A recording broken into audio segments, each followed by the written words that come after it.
Hello, everyone. I'm Caroline Sakari, and I work for the Office of Civics and Community Services here at the Los Angeles Public Library. Welcome to Financial Literacy Month. Today's presentation is called Investing Basics, and it's part of a month of programs in support of financial literacy brought to you by the Securities and Exchange Commission, or the SEC, and the Los Angeles Public Library. Today, Carol Lally from the SEC will talk to you about investing strategies, including information on common scams, investment fraud, and cryptocurrencies. We will have a brief Q&A after the presentation, so please send us your questions throughout the program. Thank you, and take it away, Carol. Good morning. Thank you, Caroline, and thank you, Los Angeles Public Library, for inviting us to speak today. My name is Carol Lally. I'm a supervisory attorney at the Los Angeles Regional Office of the SEC, which is here in downtown Los Angeles. And I'm happy to be speaking to you today about some investing basics. Before I get started, I'd like to just do a brief disclaimer that we have to do at the beginning of all of our presentations, which says essentially that the information that I'm providing here today is a service to investors, but it's not an official statement of SEC policy. I cannot give legal advice or business advice. I will be happy to take your questions at the end of the presentation and answer them to the best that I can, and hopefully provide a lot of helpful information for you here today. So with that out of the way, let's get started. What we're going to talk about today, just very briefly, I'm going to give an overview of the SEC and some basics about credit and the difference between saving and investing, which are similar but not the same thing. And then talk about some of the developments in the marketplace, including cryptocurrency, and how they might impact your own investing decisions, and give you some tips for planning for your retirement and avoiding fraud. So that's what we're going to talk about today. Pretty much everything that I talk about will come from our public-facing website, investor.gov. So I really encourage you, when the presentation is over, to go to that website and check it out. It's pretty detailed, has a lot of really useful information. If we get a chance, I'll try to walk you through the website at the end of the presentation so you can see how it's set up and where you can find the information. But it's really very helpful, and it has resources in Spanish as well, if that is of interest to you. So let's just talk really briefly about the SEC and what the SEC is and what we do. As you may know, we are the exclusive federal government regulator of the United States securities market. And we have a three-part mission that's there. Hopefully you can see on the screen on the slide, which is basically to protect investors and to make sure our markets are the most robust and healthy in the world, which they have the reputation for being. That's essentially our mission in a nutshell. To do that, we have a number of functions that the SEC performs, including making rules and reviewing disclosures of public companies and examining market participants. Probably what most people think about when they think about the SEC is some of the work that our Division of Enforcement does, which prosecutes violations of the federal securities laws. Now, a lot of times people ask me, why hasn't the SEC put so-and-so bad person in jail? I myself worked in the Division of Enforcement for roughly 10 years. And I can guarantee you that there are plenty of people in the Division of Enforcement who would love to put the bad guy in jail, but we are not a criminal agency. We are a civil agency. We do work very frequently with criminal agencies like the FBI and the U.S. Attorney's Office, but we are a civil agency. That said, we have very robust civil remedies, including being able to seize funds, ill-gotten gains, and get them back to harmed investors. And as you can see on the slide, we collected well over $3 billion from literally dozens, hundreds of enforcement actions in the last fiscal year. The stats on the slide are from fiscal year 2021, but those are pretty consistent throughout the years and are really very active in this area. We bar bad actors from participating in the securities industry. We take control of entities that bad actors have taken control of and get them back into healthy shape, or at least try to recover assets for the benefit of investors. We can get repatriation orders when investment funds have gone overseas. So really a very robust arsenal of civil remedies. The market that we oversee is pretty large. We're just a mid-sized agency. We have 11 regional offices and headquarters in DC and roughly 4,400 employees. But as you can see, the market, the industry that we regulate is really quite large, with a lot of different players, investment advisors, broker-dealers, reporting companies, pretty significantly sized market. In fact, the size of the market that we oversee, the largest and most robust capital markets in the world, something that every American should be proud of and that the SEC works hard to make sure are functioning robustly. So that's a little bit about the SEC. Now, just as what is, I hope, probably a refresher for most of you, let's talk about some of the basics of credit, because you need to have a good sense of your credit and your credit house in order before you really begin on your investing journey. Ideally, you are establishing some level of credit, whether it's through a loan or a credit card, which is essentially a form of a loan, establishing a positive credit score by incurring some debt and paying that debt off responsibly. And that allows you then to have a healthy credit score, which then facilitates your ability to borrow money when you might need it for substantial purchases like a college loan or purchasing a house. Once you've entered into this credit debt relationship, really part of becoming an adult, as I tell my college aged children, this is the road toward adulthood, is establishing this healthy credit history. You really need to make sure you focus on paying down high interest debt. If this is not a habit that you already are in, be aware that high interest debt, which can be 18% or more on a credit card, if you are carrying that debt, very, very few investments can reliably, consistently pay a return that will meet that high debt rate. So you can't really even think about your investing journey if you don't have your high interest debt under control. If you are carrying high interest debt, best tip I can give is to try to pay it down aggressively. Does this mean you shouldn't be investing at all for your future at this point? Possibly not. If you're talking about short-term investing that's taxable, where you're buying and selling a lot and then would incur tax liability on the profits, maybe that's something you want to put off until your high interest debt is paid off. If you're doing long-term invest and hold for years, if not decades, that may be something that you want to keep doing even when you're working on paying down your high interest debt, so that you have something set aside for your future. But really, it's very important to get the high interest debt down as quickly as possible so that your investing decisions can pay the most fruit for you. Understand that credit is expensive. Whenever you buy anything on credit, the cost of it is going to be more than if you could pay for it up front, because you're going to be paying for the cost of those loans as well as the cost of the item itself. So some basic guidelines, which hope everybody is familiar with it. Paying your bills on time, not getting close to your credit limit, and only applying for the credit that you need. You can get a copy of your annual credit report for free every year, and you should check that and make sure that it's accurate and quickly correct any errors that you see on it. Those are little basics about credit, which hopefully are just reminders for everyone else. Let's talk now about investing and what the difference is between saving and investing, because they're not quite the same thing.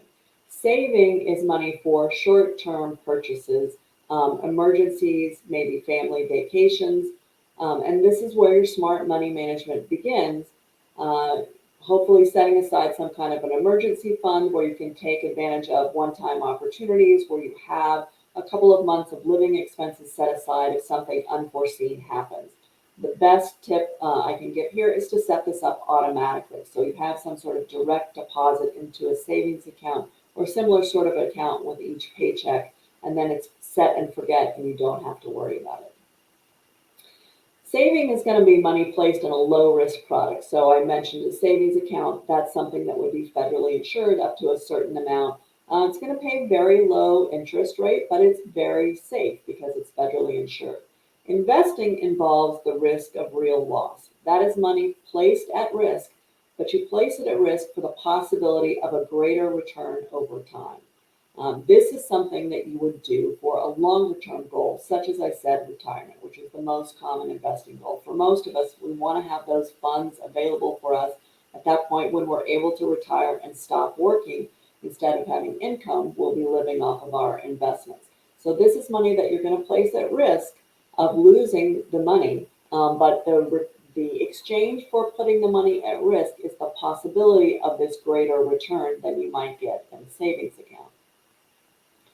You can't just put all your money in a savings account because of inflation, which is a concept that I've been talking about for a decade when I've as I've been giving these presentations to the public, and unfortunately has become a little more crystal clear reality for all of us in the last year or so. Whether we're in a high or a low inflation period, there is always inflation with it. And so if you just put your money in a very low interest earning savings account or under the mattress, expecting to be able to take that money out in 50 years when you retire and meet all of your needs, that's simply not the reality of how modern economies work. Because of inflation, that money will not be able to buy as much in 50 years as it does now. As you can see on the slide, just the cost of a car, for any of us who have any years under our belt, we know cars are far more expensive than they were when we were teenagers. Everything is like this, whether it's groceries or your house or clothing, and that's why investing for your retirement or some long-term goal is so important, so that you can hopefully make returns that will make up for inflation. How does money grow through investing? It grows through the magic of compound interest, which hopefully most of us are familiar with. I certainly wish this concept had been explained to me a little more clearly when I was first starting out in high school and in my career. Compound interest is basically interest on your interest. You put $100 in an interest-bearing account. That $100 earns, let's say, $5 of interest, and now you have $105 earning interest. It's like a snowball gathering snow as it rolls down the hill, becoming larger and larger because you're getting interest on the interest. And that's the beauty of compound interest and why it's so important to start early. So let's take an example of somebody who invests $48,000 over a 40-year investing life. They're putting in $100 a month over those entire 40 years very reliably and earning an average 7% return. So the return might go up and down over time, but averaged over the life of that 40 years, it's 7 years, which is typically over time what the U.S. stock market has returned. Large cap stock over the life of the U.S. stock market have averaged about 7 to 9% returns. Put that $48,000 in, $100 a month over those 40 years, and each time you put that money in and it earns interest, that interest is earning interest. So at the end of 40 years, that $48,000 has turned into roughly $240,000. Only $48,000 of that has come out of your pocket. The rest of that money is the compound interest, your principal and your interest earning interest. This is the beauty and the power of compound interest. This is why it's so important to start investing early, because you have that longer time frame. You can see from the slide, the red curve of the amount of money in your account really starts to tick up about 20 years into this investing journey. The more time you have, the more you can get the benefit of the interest earning interest to your account. So again, as I said, the S&P 500 over the life of the U.S. stock market, the average returns have been roughly 7 to 9%. On the screen, you'll see a slide of the S&P 500 over the last 30 years. And you can see there are ups and downs. There are years when the stock market has definite downs. You can see the recession on this slide, the roughly 2007 to 2009, that time period where the stock market underwent pretty significant downs. But overall, the trend of the stock market is up and has, as I said, averaged 7 to 9% returns for investors. Again, this is why knowing what your time horizon is, how long you have until you need those retirement funds, is so important. If you have a long time horizon, it's much easier to weather any downturns because you know you're in it for the long haul. You have 10, 20, 30 years ahead of you to recover from any losses, which historically investors have been able to do. If you have a much shorter time frame, closer to your retirement age or whatever your investment goal is, you're much less able to take on risk, at least most of us are at that point, and probably more likely to start moving your investments into more conservative, less risky investments in case there is a downturn in the market so that you're able to weather that. Again, just to reinforce probably the most important thing to understand about investing and hopefully understand it early on in your investing career is that starting early is so important. You can see if somebody invests earlier, the less money they'll need to invest to meet their investing goals. So for example, If your investing goal was to have $500,000 by the age of 65, if you start at 25 and start putting $209 in a month, assuming this average 7% rate of return, that's all you'll need to do to meet that $500,000 goal. But if you don't start investing until you're pretty close to when you want to retire, let's say age 55, and you want to retire at 65 with that same $500,000 goal, a lot more of that money is going to have to come out of your pocket.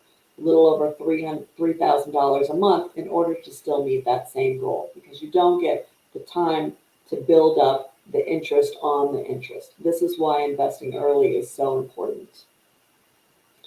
Best way for most of us to do this is, again, to set it and forget it, to put some automatic amount into your saving and investing that gets withdrawn from your paycheck or from your checking account automatically every month into your saving and into your investing accounts.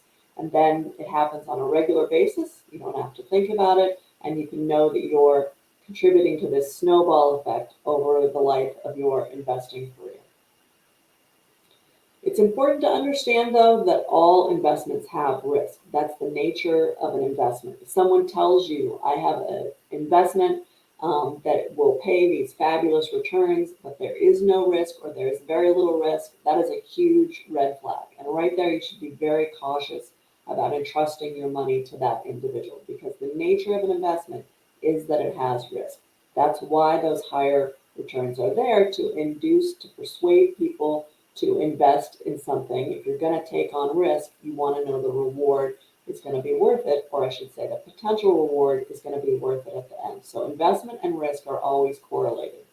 But there are steps that you can take to manage risk, most particularly asset allocation and diversification, which are ways of not putting all your eggs in one basket.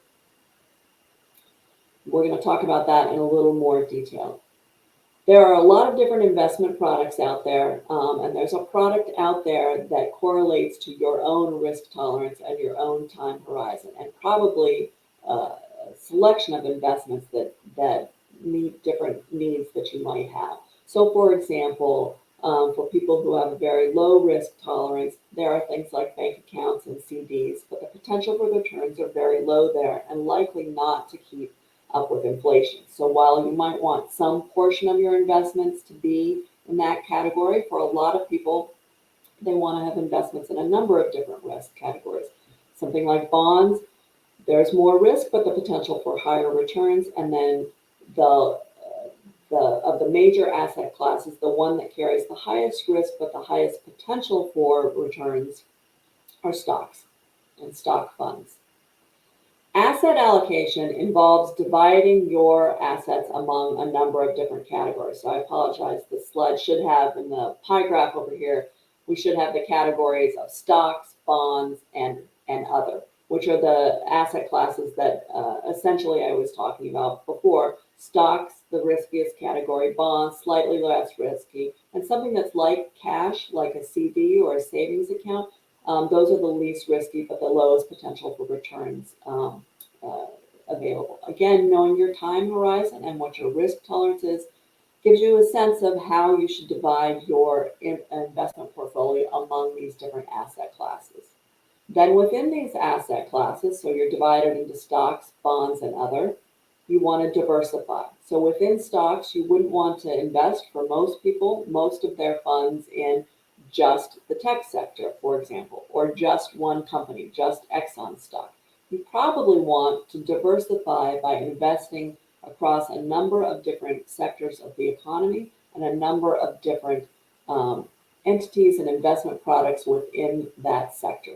So a diverse portfolio in stocks might have, for example, investments in the technology sector and the healthcare sector, and consumer goods and services and financial.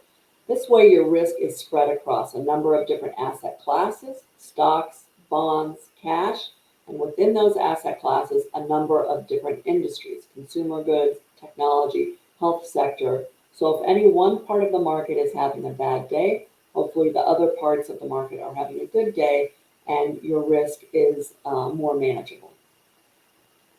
This next slide shows you what diversification might look like. This is a snapshot of all the stocks in S&P 500 on a particular day. I believe this is sometime in January 2022.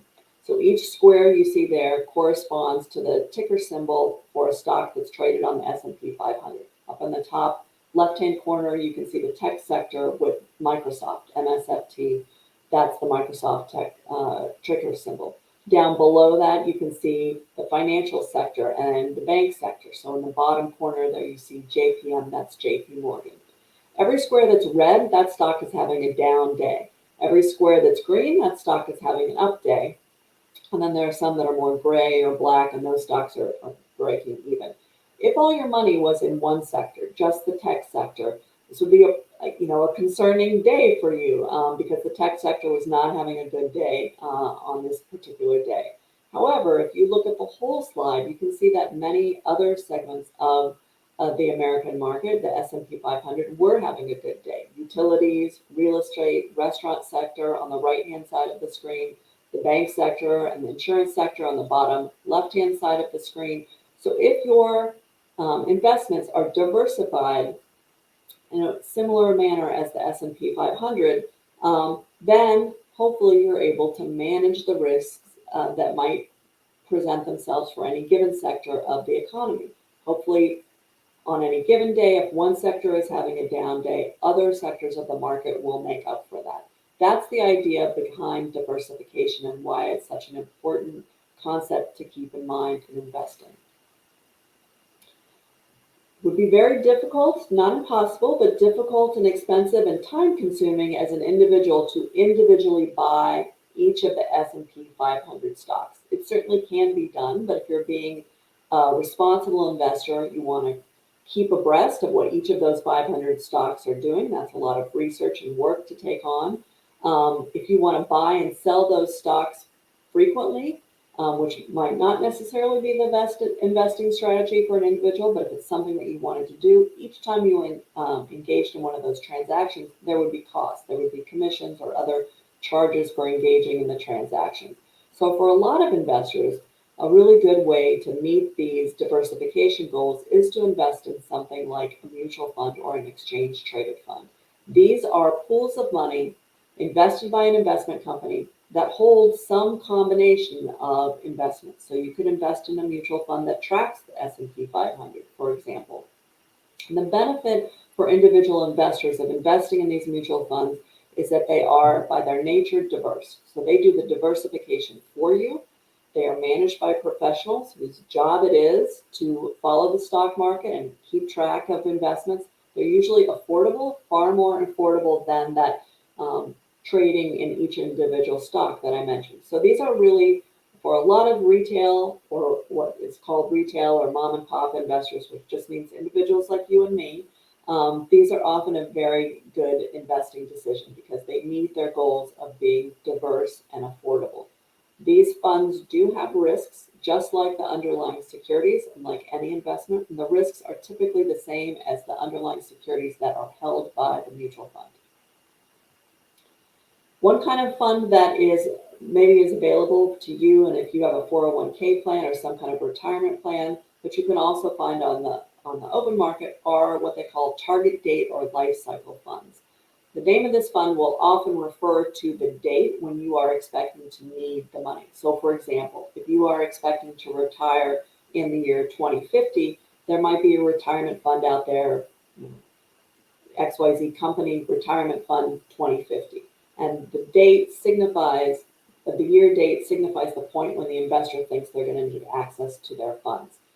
The advantage of these kind of funds is that they rebalance themselves over time. So if you were to start investing now in a retirement fund with a retirement date that's decades out in the future, probably that retirement fund is going to have a larger portion of riskier investments like stocks. And as that retirement date approaches, the investment professional will reallocate the investments inside the portfolio and the investments will become more conservative.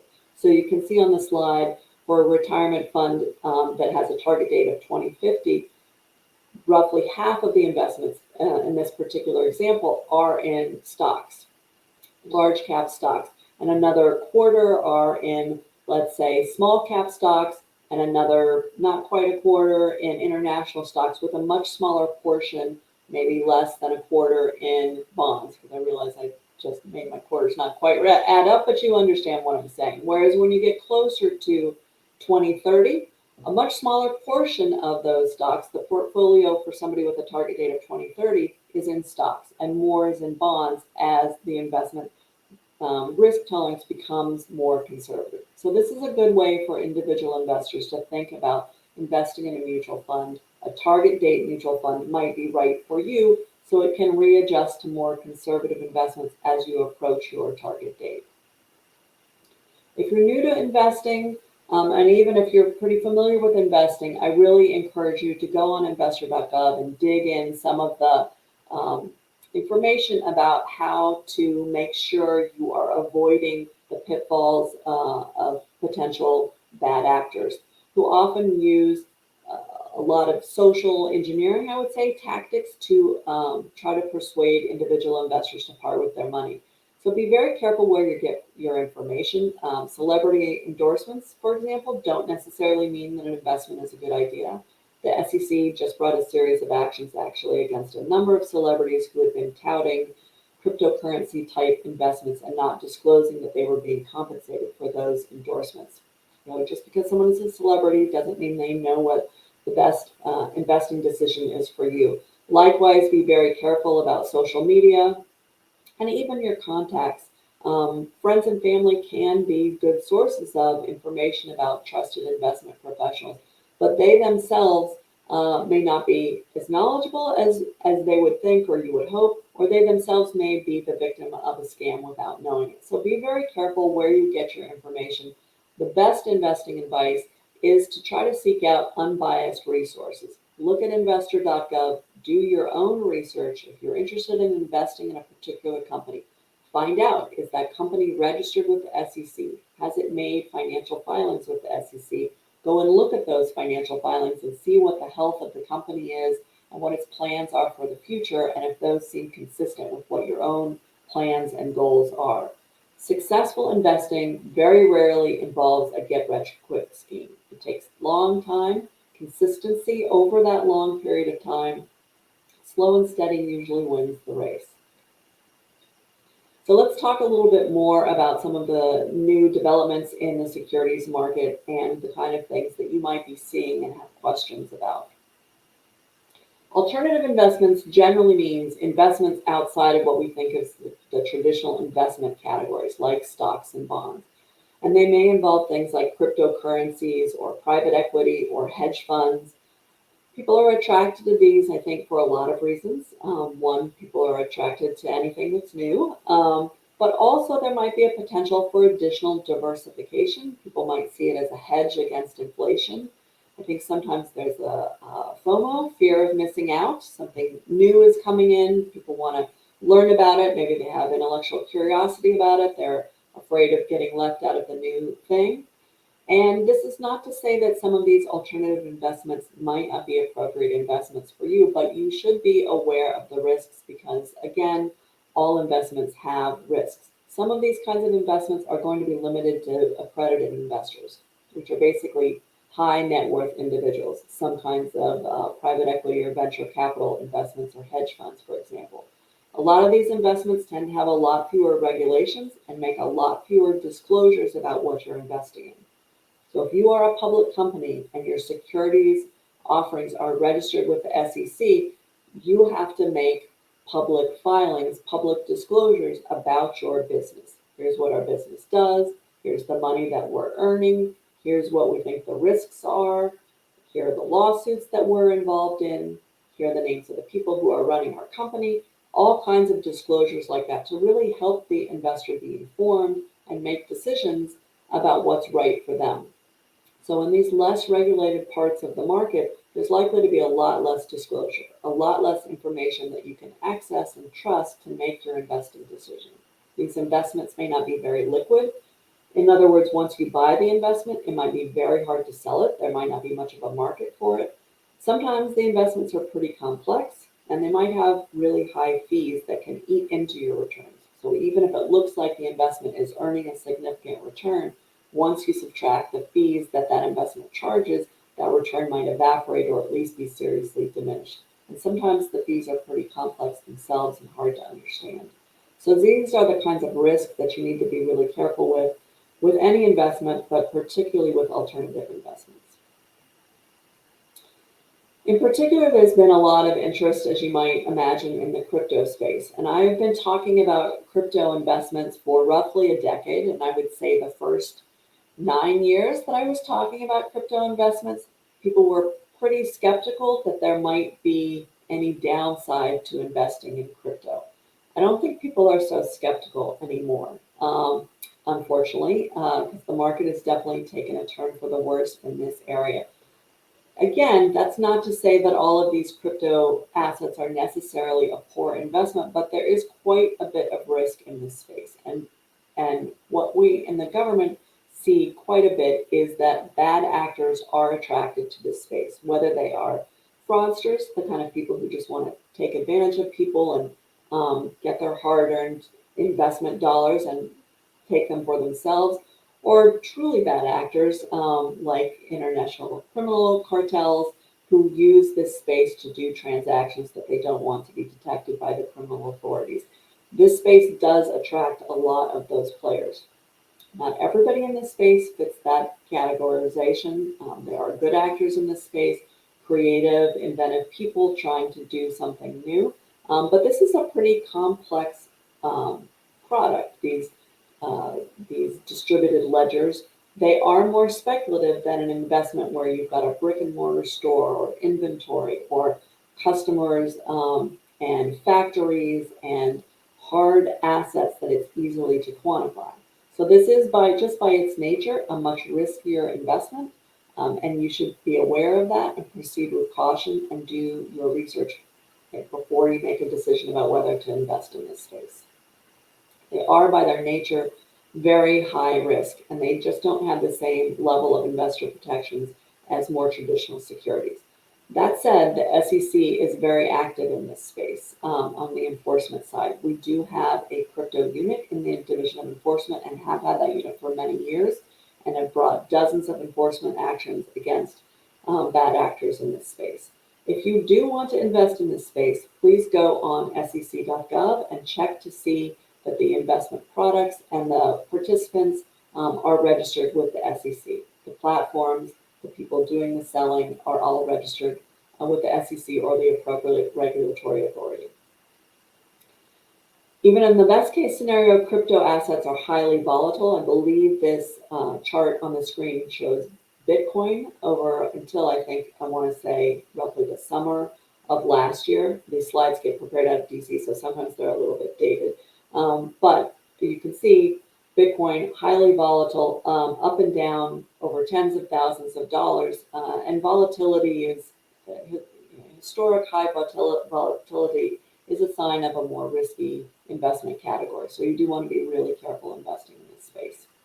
In addition to that, these kinds of investment classes are more susceptible to market manipulation. That means rumors or misinformation or just flat out fraud being spread by participants in the market. Market manipulation, the most common kind of market manipulation, which I'll talk about a little bit more, is a pump and dump, where bad actors really gain control of the company, spread misinformation about the company's prospects via sometimes paid promoters.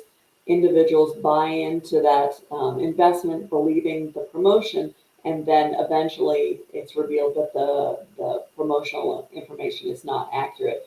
Meanwhile, the bad guys have been selling their own investment in that company, making money off the market going up based on their false press, and the individual investors like you and me are left holding the bag. So these kinds of smaller entities with less oversight, much easier to get control of them and make them susceptible to market manipulation.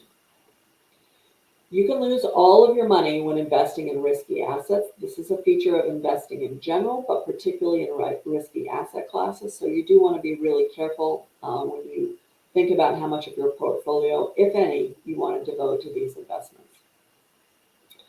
Likewise, if you intend to buy and sell securities using an investment app, you want to make sure that app is a registered investment firm, which you can check on investor.gov.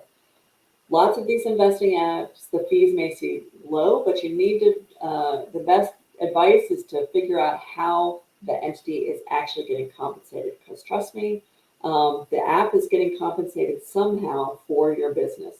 It may be something different than a commission, the way you might pay a traditional broker, but there is money coming into that investing app somehow. They might be paying for order flow. In other words, working with particular market participants and paying them or receiving some sort of payment from them in order to direct the transactions to that other market participant.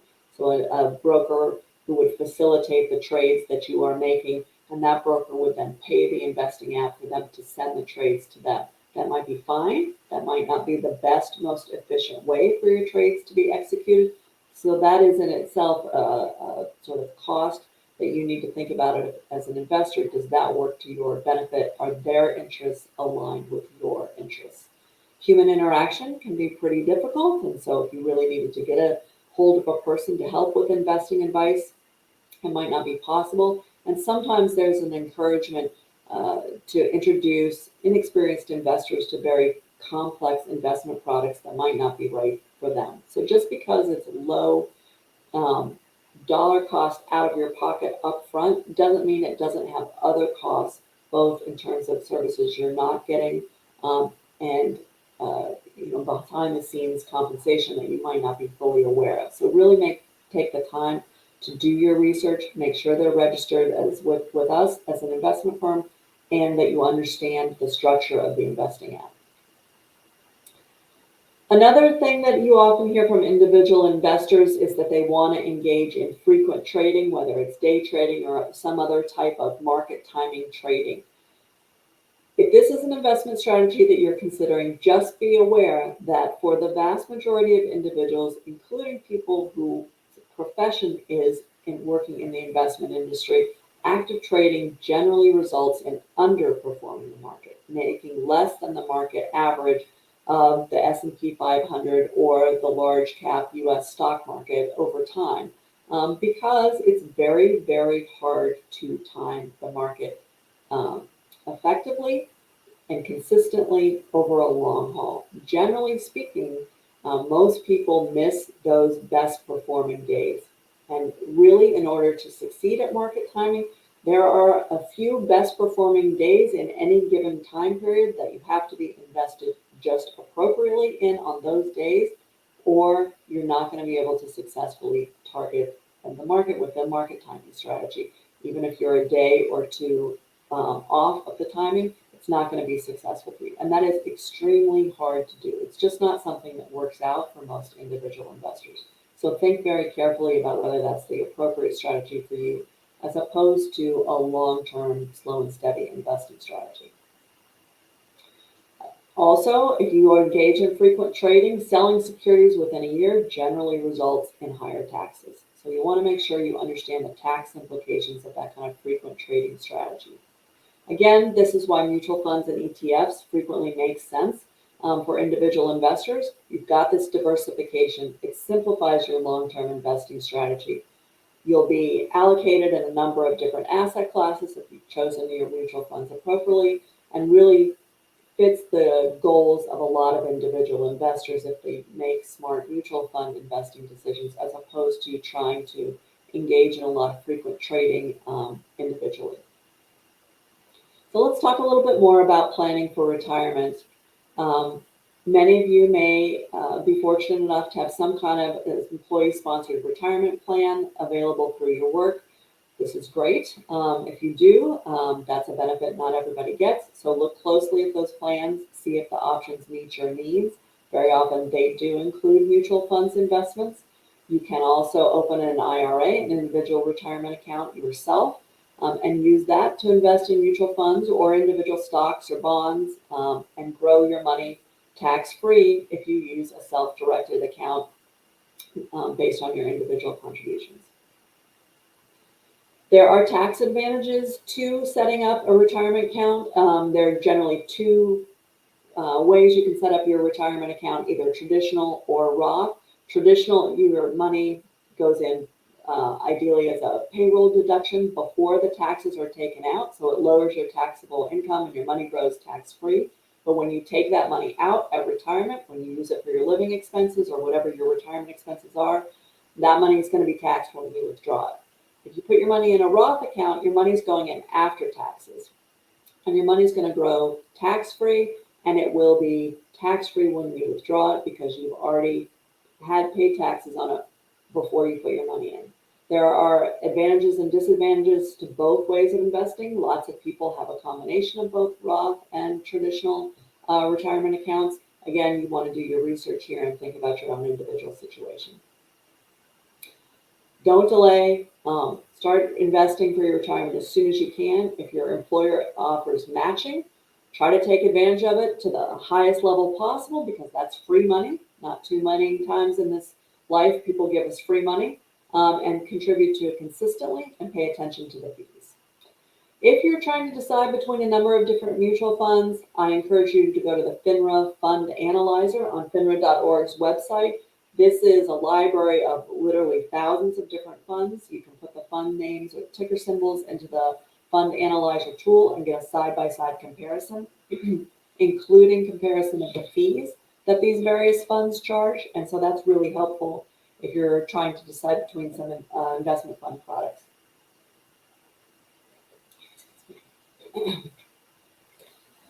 Again, slow and steady usually wins the race for most individuals. Those individuals who end up with hefty 401k balances or IRA balances at the end of their investing journey, when they get to the point where they're retiring, what do they have in common? Typically, they are not people who have engaged in speculative, frequent trading or tried to time the market. Usually, they began participating in some kind of retirement plan very early in their career. They took advantage of employee matches. They contributed as much as they possibly could throughout their entire career consistently, whether the markets were up or down, and they used an investment strategy that was appropriate for their time horizon. Probably more risky investments when they were younger, less risky investments when they were older. This is what most people who have healthy retirement balances at the point of their retirement have in common. That they use these strategies throughout their life. So getting rich slowly is really the way to go for most individuals. If you switch jobs, if you have a retirement account from your former employer, you can keep it at the former employer. You can transfer it to another employer's retirement account if that exists. You can roll it over to an IRA. I would encourage all of you who are approaching retirement age to pay attention to this last point on the slide, the lump sum distribution. So at 59 and a half, people are usually able to take a lump sum distribution from their retirement accounts. This is a one-time opportunity written into the regulations at this point in time. But you're going to pay taxes or pay a penalty if you try to take money out before 59 and a half. Once you get to 59 and a half, even though you have the ability to take a lump sum distribution without taxes or penalties at that point, this is a point where people frequently become a target for fraudsters. Fraudsters know that at 59 and a half, many of us will have an opportunity to take that lump sum distribution. And so they're going to want to target you to take the lump sum out and put it into their fraudulent product. So if you're approaching 59 and a half, you may suddenly find yourself the attention of a lot of legitimate and some not so legitimate investment professionals. So just be very wary of the sorts of promotional materials that you receive starting at about 59 and a half. And with that said, let's talk about some tips to avoid fraud. Unfortunately, financial fraud is extremely prevalent. More than 80% of us are going to be solicited for potentially fraudulent offers, and I would suggest that that percentage is actually probably low. There's a study that FINRA did a little more than a decade ago that found that 80% of us would be solicited for potentially fraudulent offers. Frankly, I don't know anybody who hasn't been solicited at least once for a potentially fraudulent investment offer. Unfortunately, more than 10% of us will end up responding to the fraudulent offer and engaging with that person, and roughly the same percentage will end up losing significant funds to fraud. Fraud is extremely prevalent, and so it behooves all of us to be on the alert and to be aware of what the red flags of fraud are. You can go on our website, investor.gov, and we do have a flyer called the 5 red flags of investment fraud, learn a little bit more about it. But essentially, they come down to some things that in many ways seem like common sense, but are easy to forget when you're in the throes of trying to make really important investment decisions and maybe being pressured by unscrupulous investment professionals. If something sounds too good to be true, it probably is. If somebody's promising you these high returns with little or no risk, that's a red flag. No such thing really exists. Risk and potential reward are correlated. If somebody's pressuring you to buy quickly, that's a red flag. Any legitimate investment professional will understand that these investing decisions are really serious business. This is the money you're counting on to live in your retirement. They'll understand that you want the opportunity to look over the documentation. If there's not documentation, that is also a red flag because there should be pretty thorough materials, written, available materials clearly explaining what the investment is. You should have the ability to ask questions about that and get the documentation that you need. Very often there's some kind of free meal type inducement, and it may be a literal free meal, like one of those luncheons you go to, pay no money, come get a free lunch, and we'll give you free investment advice. Very often at the end of that free rubber chicken lunch, there's a push to get you to do business with that individual and invest in particular products. So just be very careful. A lunch doesn't cost nearly as much as your retirement goals are. So you're getting something small for free like a lunch with the hope that you're going to invest substantial funds with them. Be very cautious in that environment. If the people are not registered as broker-dealers or investment advisors, if the product is not registered with the SEC, that's a huge red flag. Most securities offerings need to be registered with the SEC, and the people who do business in the securities industry need to be registered or licensed as well. And there should be information about their professional background. And if they have red flags in their background, that would raise concerns for me as well. So ask questions, do your research on the thing itself that you're going to be investing in, the mutual fund, the company that's issuing the stock, and then conduct a background check on the investment professional. How do you do that? You go to investor.gov. And on our website, right there on the landing page, you put in the name of the individual or the company who is purporting to act on your behalf as a broker dealer or an investment advisor, and up will pop, if they're registered with the SEC or with FINRA, their background, where they've worked, if they've been the subject of any enforcement actions, and you'll be able to get a good little snapshot history on that. If they're not in that database, that is itself a red flag. Same with the thing you're investing in. The stock or the mutual fund should be registered with the SEC, more than likely. There are exceptions, but they are rare. And so if they're not in our database, that is itself a red flag as well. Be very careful how you pay. Don't pay up front. Legitimate brokers won't ask you to buy securities with a credit card, and they won't allow you to buy them with a credit card. Wiring money overseas is a pretty big red flag. Once it goes overseas, it can be quite difficult to get back, especially if it's with a country that doesn't have good relationships with our country, and there may not be a treaty that enables us to get it back. And then let me just go, if I can, to the website, and you can see investor.gov itself. So just give me a minute and let me see if I can get this screen to share.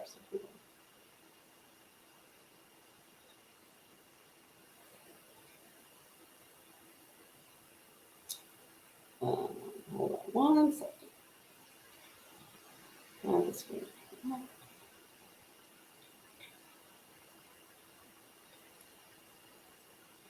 There we go. Let's see if the website was down for a little bit. There we go. Hopefully you can see, you see the investor.gov website?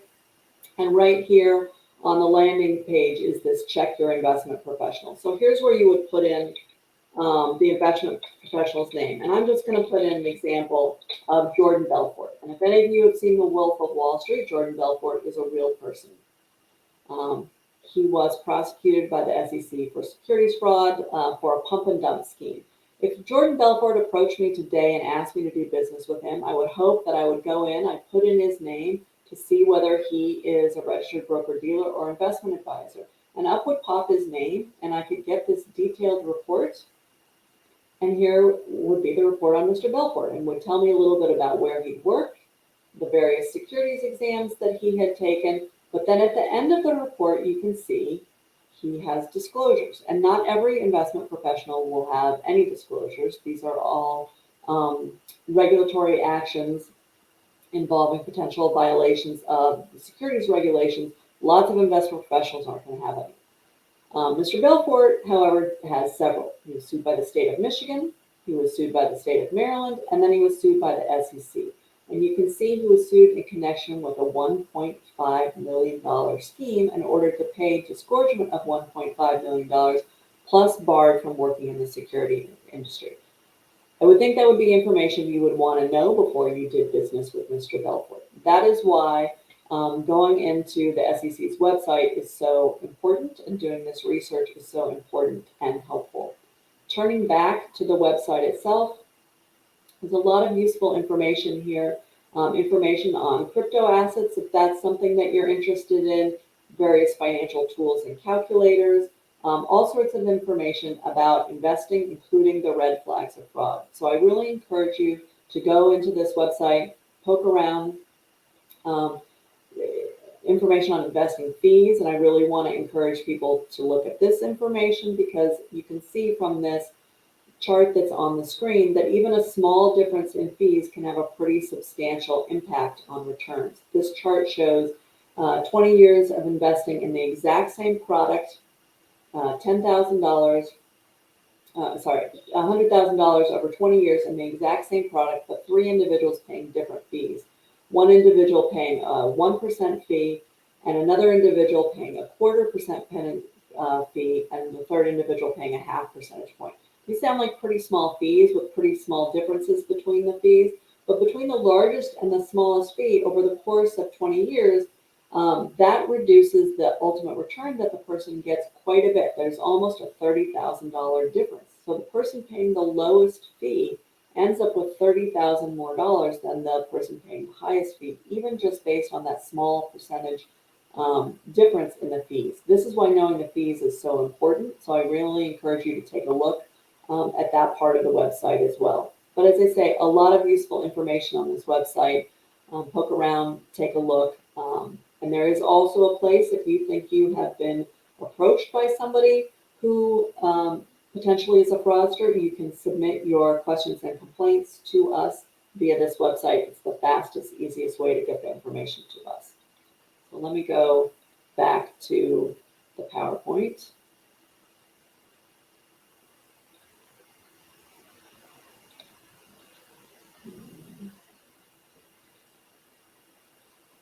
I don't know if it's, I'm not sure. Let me try one more time. It didn't want to let me share the screen. Let me try one more time.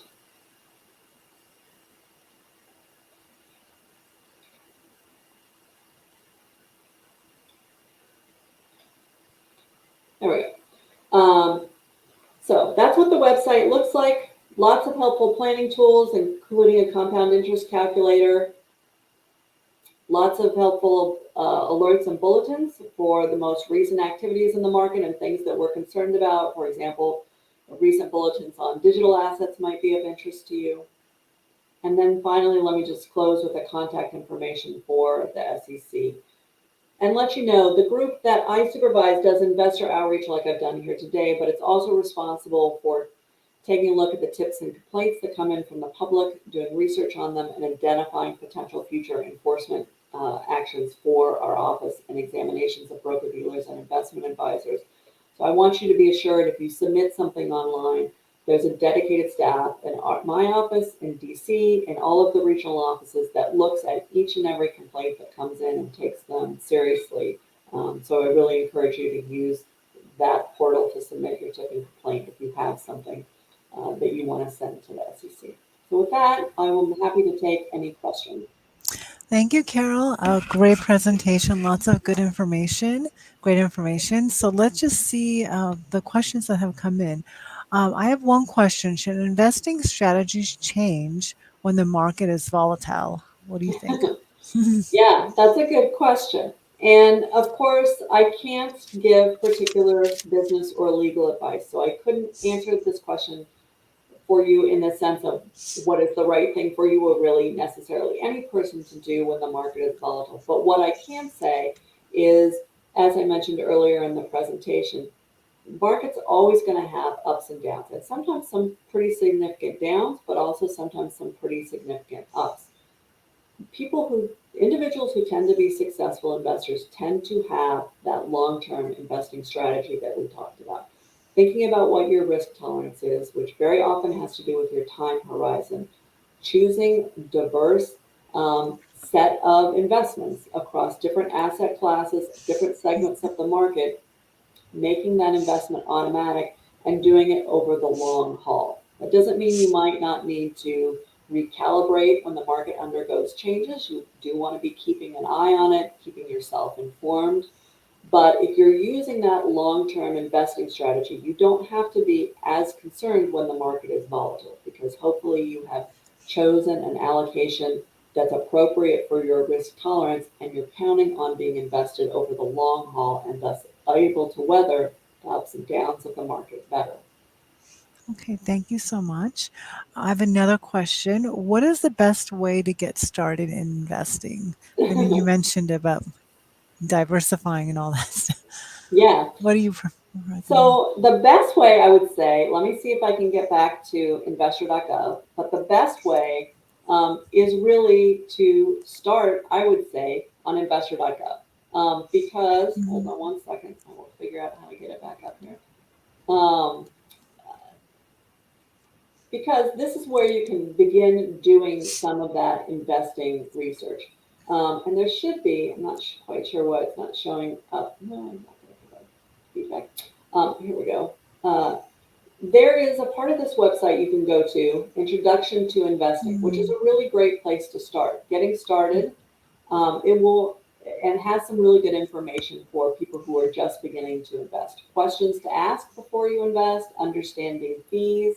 Another place that I might look is Investing Basics, um, which again will give you some information about, in particular, saving and investing. And the very first thing you want to do as you start to go down your investing journey To is find. come up with some kind of investing plan. Define what your financial goals are, figure out what your own finances are, have this financial plan in place before you begin making your investing decisions. Once you're armed with that plan, maybe you want to figure out, are you the kind of person who asks a lot of questions, does a lot of research, is comfortable doing that research themselves? Do you want to invest directly, or do you want to work with an investment professional like a broker dealer or an investment advisor? If you want to work with a broker dealer or investment advisor, you want to go in here and check out your investment professional and do that search that we talked about. It's okay to get some recommendations from trusted friends and family, but then you want to do your own research.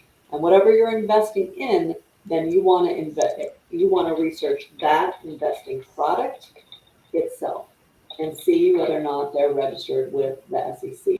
And you can do that by going to the SEC's filings.